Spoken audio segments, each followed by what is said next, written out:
Welcome back to the Kop TV, the voice of football's most famous stand. Little transfer update for you, couple of bits and bobs that I've been reading online, been looking at, and I wanted to share with you. So please hit that like button, get your comments into the following, and subscribe to the Kop TV if you haven't already. We are right in the thick, in the middle of silly season, I call it, transfer season. You can't beat it.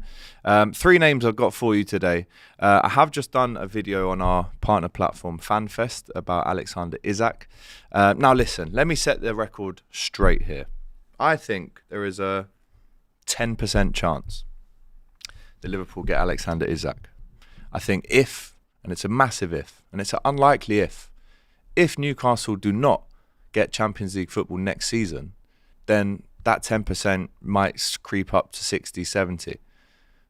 Depending on what happens this season, if he stays injury-free, if he has another great year, if Newcastle somehow don't get Champions League football, then you could see it happening. But right now, they're so staunch on that £150 million price tag that it's just scared everyone away.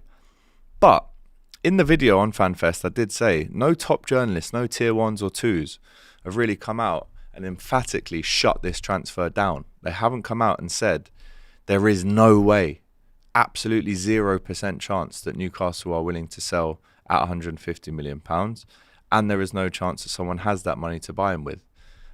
So listen, the chances of it happening, I would say at the minute, are around 5 to 10%, super unlikely. Why would you want to leave Newcastle? He's just won a trophy with them. He's their absolute hero. Matty Renton himself spoke to him in Box Park and he said, I'm not going anywhere. So I only really bring it up because a few Liverpool journalists have said he's the dream signing. So I'm asking you, is he the dream signing? Is he worth 150 mil? Could Liverpool later on down the window, in the latter stages, maybe August, late July, August, is there a chance that they chuck a little test the waters bid in for 125 million and see where they go from there? If you're asking me, is he the dream signing at the imaginary top of the list if money was no object for Liverpool Football Club? Pretty much. I mean, him, in an ideal world, you'd want someone like a Haaland, not Haaland himself, but someone who's just a relentless robot monster that scores you 40 to 45 goals a season would be ideal. Another Mo Salah would be great in an ideal world. But I would say that Alex Isak is probably, in the top two of dream. Just write a name down, he can be your striker. It probably would be Alexander Isak. I was there at his debut with Matty Renton actually at Anfield. And he scored another offside goal. And it was similar to how, I knew about Alexander Isak from Borussia Dortmund, but it was similar to how when I first saw Darwin Núñez in that white number 9 Benfica shirt tear Liverpool to pieces, score two offside, which was probably a sign. And, that didn't necessarily work out. But I remember seeing Isak at Anfield going, wow, is he, and this might sound crazy. It could easily be crazy, so shoot me down if it is. But is he the closest thing to Thierry Henry since Thierry Henry? Just in the way that he's Thierry was no short fella. He was at least 6'2", Isak 6'4", but it's almost like for such a big fella, he's got such a low centre of gravity, so silky, quick feet, can obviously drop the shoulder, make a little manoeuvre to engineer a yard of room, get the shot away. He's done that against Liverpool. And I'm just kind of admiring him as a player. I'm not saying Liverpool are definitely getting him at all. But, you never know in the transfer window. That's the mad thing. With this new ambition era, I'm going to call it, the ambition era of Liverpool Football Club, we've just put down 100 for Wirtz. Is it totally beyond the realms of imagination that Liverpool could stump up another 150 to go and get Isak? It's very unlikely. I know that. We know how the owners work. But do we? Because this new era, I was on here 3 weeks ago saying there's no way Liverpool get Florian Wirtz, because that's how you pronounce it in German. And all of a sudden we got him. Yes, there's going to be sales to be made to get this transfer in. Núñez will leave. Potential that Jota could leave. Diaz is always linked to Barcelona. We'll hopefully sign him up on a new deal. But there's a lot of money that Liverpool could make this summer. And that brings me on to my next player I'm speaking about today on the radar, our transfer show here on the Kop TV, Harvey Elliott. Now, you guys know how much I love Harvey Elliott. He's in here. He's in there. I absolutely love him. And I don't want him to leave Liverpool because it's difficult to say because we're obviously spending so much on other players, but He wasn't fancied by Arne Slot this season, but someone I do believe, if he carries on in the trajectory that he's going, then he could end up to be one of the best midfielders in Europe. That's how highly I believe in him. Yes, I've spent time with him. Yes, I've got to know him a little bit. And he's a lovely kid as well, and he's the biggest Liverpool fan. And there's sentiment there, but also there's ruthlessness to go and win a league. Harvey's won 2 with Liverpool now, which is unbelievable.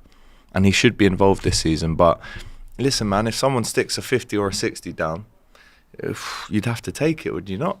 Or I'm asking you, would you take it? There was an article in, I think it was the Birmingham Times or the Birmingham Today. I'll just get it up here because I screenshotted it for you earlier. Yeah, it was Birmingham Today that said Harvey Elliott to Aston Villa, maybe. Which actually, when you look at the clubs out there that could be potential suitors, you know, you have to think in the top half of the league. There's no way he's going to go from Liverpool to a second half team. A team like a Villa, where he probably does get a run of games, where he probably can play centrally or on the right, because they have a bit of an issue with that position. I know Leon Bailey's in and out of the team, but I do think he could end up to be a world beater somewhere. I've seen glimpses of world beater form at Liverpool, but just it's almost unlucky timing. Great timing though, because he's won the league, but it's unlucky timing because of the spending power that Liverpool now have, and they're being ruthless in the market. We know Arne Slot in his first season at Feyenoord sold 11 players, brought 13 in. So it does happen, it can happen, and it will continue to happen. But Harvey Elliott for 50 mil, what do you think of that? Last name I've got for you is Malik Fofana, the winger from Lyon, the 20-year-old Belgium international, 5'7". Now this one I could only ever see happening as almost a backup option. There's no way that Liverpool would probably sell Luis Diaz for 85 million. It just wouldn't happen, because Barcelona don't have the money, and you know, we can massively improve on Luis's contract. He's on 55k. He deserves 150 for me, but it's not my money. But this Fofana comes from the youth at Ghent, and then has been at Lyon now for since about a year. He's played 46 games in the season, 8 goals. He joined for 17 million plus 5 in add-ons, 20% sell-on to Ghent, and he's been heavily linked with Chelsea, but there have been a couple of rumours that his agent, his connections, have spoken with Liverpool as well, just as you probably would if you're speaking to the top clubs. But I've watched a little video of him, and I know, you know, YouTube, you shouldn't just go off what you see, but he's an exciting player. He cuts in off the left with real pace and aggression. He's only small, as we know, 5'7", but I've seen him in clips here playing off the left and the right, cutting shots back in across the keeper, going outside.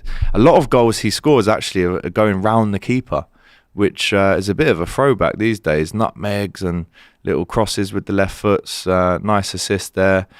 Good finish with his right foot. One-on-one, sends the keeper the wrong way, sits him down. So he's an exciting player, 20-year-old. He's probably looking to now kick on and go from Lyon to one of the top clubs in Europe. But he's a talent. He's a talent, and he's small, he's rapid, he arrives at the back post, he can finish.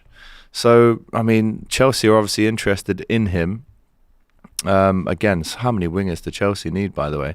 But Liverpool has reportedly entered the race to sign Malik Fofana from Lyon, as the French club consider selling exciting youngsters in a bid to ease its financial difficulties. Liverpool, United, Chelsea, Forest are all said to be interested.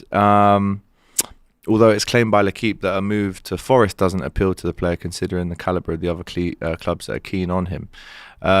Born in the Belgian city of Aalst, represented his country at 15, 17, 18, 20, 21. So he's had one cap for the Belgium national team, the full squad.